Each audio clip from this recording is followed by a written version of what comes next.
There were lots of hugs and handshakes Friday in the gymnasium of Heath Middle School, formerly Heath High School, as a service was held to honor the memory of 3 students who were shot and killed by a fellow student on the same date 20 years ago. Bill Hughes reports. The service included a moment of silence for Nicole Hadley, Jessica James, and Casey Steger, and remarks from Christina Hadley Elligood, Nicole's sister. She said the lives of everyone in the community were changed on that day, but took time to express appreciation to those who were there to help. Words cannot describe how thankful we are. If you were a first responder, a teacher, a doctor, or a nurse that helped save lives and made a difference in students' lives on December 1st, we will never forget you and never forget what you did. Several survivors of the shooting were there, including Missy Jenkins Smith, Craig Keene, and Kelly Hard Alsip. Holland Holm and Shelley Shaberg were also injured on that day. 20 years ago, 14-year-old Michael Carneal walked into Heath High School, pulled a gun out of his backpack, and started shooting at students at a prayer meeting.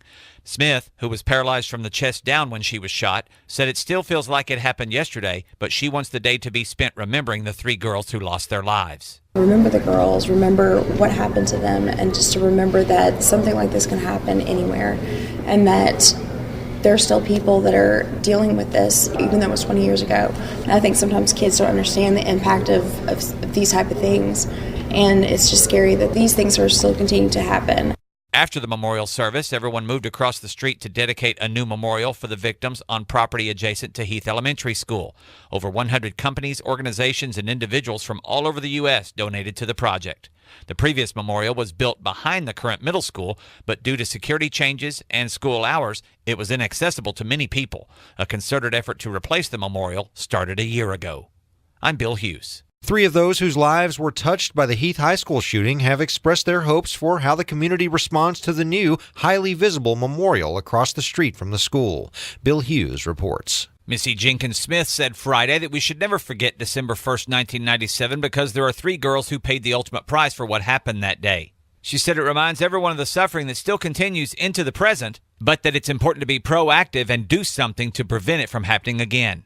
Paralyzed from the chest down since the shooting, Smith says she doesn't mind being a visual reminder of what happened as long as something good comes from it. To find the purpose in that and try to make this negative thing turn into a positive thing to help other people is something that's helped myself heal and to be able to handle it. One of her best friends, Kelly Hard Alsip, said she felt as if the victims' stories and lessons everyone should learn were being forgotten along with the upkeep and accessibility of the old memorial. That's why she likes the new memorial's location. Every time a parent passes that, be remembrance of what happened. Don't forget how we need to learn from this. We can't just go through the motions and go to work and expect everything to be good. We need to talk to our children.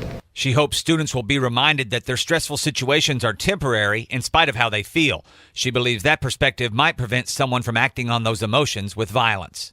Christina Hadley Elligood led the year-long effort to build the new memorial and has encouraged lots of people to come by and see it at night when the lights are turned on.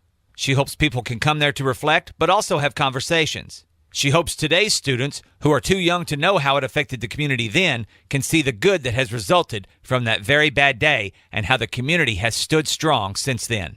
I'm Bill Hughes.